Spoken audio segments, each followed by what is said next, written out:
నిన్న 12 రాష్ట్రాలకు కొత్తగా గవర్నర్లు నియమితులయ్యారు. కొంతమంది గవర్నర్లను ఒక రాష్ట్రం నుంచి ఇంకో రాష్ట్రానికి బదిలీ చేస్తే ఇంకొంతమందిని కొత్తగా అపాయింట్ చేశారు. రాజ్యాంగం ప్రకారం ఆర్టికల్ 153 చెప్తుంది ప్రతి రాష్ట్రానికి గవర్నర్ ఉండాలి అని. అవసరమైతే ఒకటే గవర్నర్ 2-3 రాష్ట్రాలకు కూడా గవర్నర్గా వ్యవహరించవచ్చు అని చెప్పి. ఆర్టికల్ 155 ప్రకారం ప్రెసిడెంట్ గవర్నర్స్ని అపాయింట్ చేస్తారు. గవర్నర్ అపాయింట్మెంట్స్లో పెద్దగా క్వాలిఫికేషన్స్ కూడా ఏమీ లేవు. టెక్నికల్గా చెప్పాలి అంటే రాజ్యాంగబద్ధంగా చెప్పాలి అంటే 35 సంవత్సరాల వయసు దాటి ఉండాలి, దాంతోపాటు భారత పౌరుడే ఉండాలి, అంతే. అండ్ డైరెక్ట్గా ఇది సెంట్రల్ గవర్నమెంట్ నియామకం. అంటే సెంట్రల్ గవర్నమెంట్ ఎవరి పేరు చెప్తే ప్రెసిడెంట్ వాళ్ళని అపాయింట్ చేస్తారు గవర్నర్ గారు, మన అందరికీ తెలుసు. గవర్నర్ పోస్ట్ గ్యూబర్నటోరియల్ పోస్ట్ అని కూడా అంటుంటాం. అయితే ఈ మధ్య గవర్నర్ పోస్టు విమర్శనాత్మకంగా రకరకాల కాంట్రవర్సీస్లో కూడా ఉంది, అది కూడా మనం గమనిస్తూనే ఉన్నాం. ఆర్టికల్ 163లో గవర్నర్కి డిస్క్రిషన్ అనే మాట కూడా ఉంది.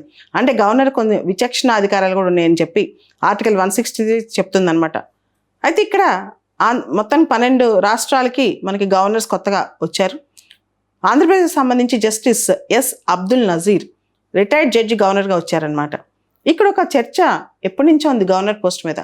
రిటైర్డ్ సివిల్ సర్వెంట్స్ అంటే ఐఏఎస్, ఐపీఎస్ లేదా retired army officers, retired judges గవర్నర్స్గా అపాయింట్ అవ్వచ్చా అని. ఒకప్పుడు మనం గమనిస్తే chief justice of India Sathasivam కూడా అంటే రిటైర్డ్ సీజే, ఆయన కూడా గవర్నర్గా అపాయింట్ అయ్యారు. ఇలా చేయొచ్చా అని చెప్పి చాలా సందర్భాల్లో మనం చూస్తే ఐఏఎస్లు, ఐపీఎస్లు, గవర్నర్స్ వీళ్ళందరూ రేపొద్దున పొలిటికల్ న్యూట్రల్గా అంటే రాజకీయంగా గవర్నర్ పదవిలో చాలా ప్రెజర్స్ ఉంటాయి. న్యూట్రల్గా వాళ్ళు యాక్ట్ చేయగలరా?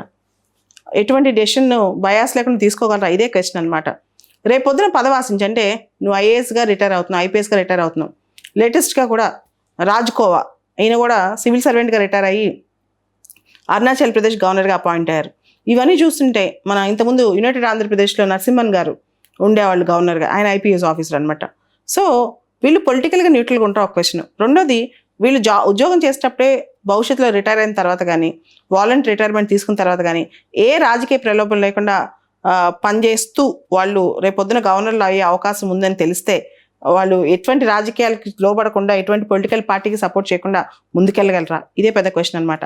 అయితే దీని వైపున 2 వాదనలు ఉన్నాయి. ఒకటి, ఎవరైతే బ్యూరోక్రాట్స్ ఉంటారో లేకపోతే జడ్జెస్ ఉంటారో వాళ్ళకి రాజ్యాంగం గురించి బాగా తెలుసుద్ది, ఎక్స్పీరియన్స్ చాలా ఉంటుంది, నీట్ ఆర్టికులేషన్ ఉంటుంది, లిమిటేషన్స్ తెలుస్తాయి. దాంతోపాటు ఒక పక్క ఎగ్జిక్యూటివ్, ఇంకో పక్క లెజిస్లేచర్ వీళ్ళందరితో బ్యాలెన్స్ చేస్తూ ఎలా వ్యవహరించాలో తెలుస్తుంది, రాజ్యాంగబద్ధంగా ఎలా నడుచుకోవాలో తెలుస్తుంది. ఇవన్నీ కూడా కరెక్టే. దాంతోపాటు చాలా చట్టాలు తెలుస్తాయి, అవగాహన ఉంటుంది, వైడ్ ఎక్స్పీరియన్స్ ఉంటుంది కదా వీళ్ళకి అని చెప్తుంటారు. దీనివల్ల ఇలాంటి వాళ్ళని గవర్నర్స్గా అపాయింట్ చేస్తే పొలిటీషియన్స్ చేసే కన్నా బెటర్గా ఉంటుందని. అయితే ఇంకో వాదన ఏంటంటే ఎవరైతే రిటైర్డ్ ఐఏఎస్లు, ఐపీఎస్లు ఉన్నారో లేకపోతే రిటైర్డ్ జడ్జెస్ ఉన్నారో వాళ్ళు ప్రలోభాలకు లోన్ అవుతారు. వాళ్ళు వర్క్ చేసేటప్పుడే ఇండిపెండెన్స్ ఆఫ్ జ్యుడిషియరీ లేదా ఇండిపెండెన్స్ ఆఫ్ ఎగ్జిక్యూటివ్ పోతుంది. భవిష్యత్తులో ఈ పొలిటికల్ పార్టీ పదవిలో ఉంటే నా గవర్నర్ పోస్ట్ వస్తేమో ఇలా ఆలోచనతో వీళ్ళు ఒక పొలిటికల్ పార్టీస్ లైనే వెళ్తుంటారు అనమాట. చాలామంది బ్యూరోక్రాట్స్ కానీ చాలామంది జడ్జెస్ కానీ చాలా ఆలోచనలతో ఆశయాలతోనే ఉంటారనమాట భవిష్యత్తులో రాజకీయాల్లోకి వెళ్దామని. ఇదంతా పక్కన పెడితే సర్కారీ కమిషన్ రికమెండేషన్స్ చాలా చేసింది గవర్నర్ని అపాయింట్ చేసేటప్పుడు ఏ విధంగా నిర్ణయాలు తీసుకోవాలని.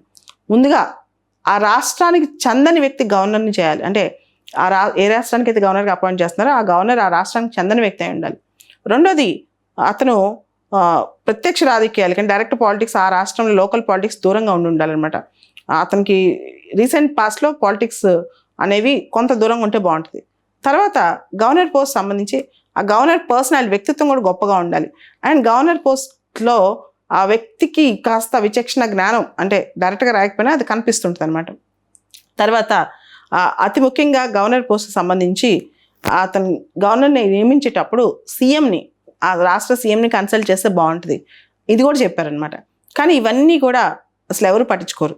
డైరెక్ట్గా సెంట్రల్ గవర్నమెంట్ కొన్ని పేర్లు రికమెండ్ చేస్తే ప్రెసిడెంట్ సైన్ పెట్టి అది బయటకు వస్తుంది అనమాట. ఇలా అయిపోతుంది స్టోరీ. ఈ గవర్నర్ పోస్ట్ అనేది మనం ఎక్కడి నుంచి తీసుకున్నాం బేసికల్గా అంటే గవర్నమెంట్ ఆఫ్ ఇండియా యాక్ట్ 1935 నుంచి. సో అప్పటి నుంచి కూడా గవర్నర్ పోస్ట్ బాగానే ఉంది. కానీ ఆర్టికల్ 356 అంటే స్టేట్స్లో ప్రెసిడెంట్స్ విధించేటప్పుడు లేదా ఈ మధ్య చూస్తున్నాం కదా మనం గవర్నర్స్ చేసే అంటే బిల్స్ రిజర్వ్ చేసేటప్పుడు గవర్నర్స్ లేదా ఒక బిల్ సంతకం పెట్టేటప్పుడు, అండ్ కేరళ విషయంలో vice chancellor, university vice chancellor appointment సంబంధించి వాటికి సంబంధించి, తెలంగాణ విషయంలో బిల్స్కి సంబంధించి, తమిళనాడులో నీట్ బిల్కి సంబంధించి ఎన్ని ఇష్యూస్ అవుతున్నాయో. సో ఓవరాల్గా చూసుకుంటే గవర్నర్ పోస్ట్ మీద ఇంకొంత సజెషన్స్, కొన్ని కమిటీస్ వేసి బెటర్ రికమెండేషన్స్ బయటకు వస్తే బాగుంటుంది. దానివల్ల ఈ స్టేట్ ఫంక్షనింగ్లో గవర్నమెంట్కి గవర్నర్కి మధ్య ఈ సందిగ్ధం తగ్గిపోయి ఇంకా బెటర్గా, అంటే అందరూ కూడా ప్రజల కోసం ఉంటారు కాబట్టి బెటర్గా స్టేట్స్ ఫంక్షన్ చేసే అవకాశం కూడా ఉంటుంది.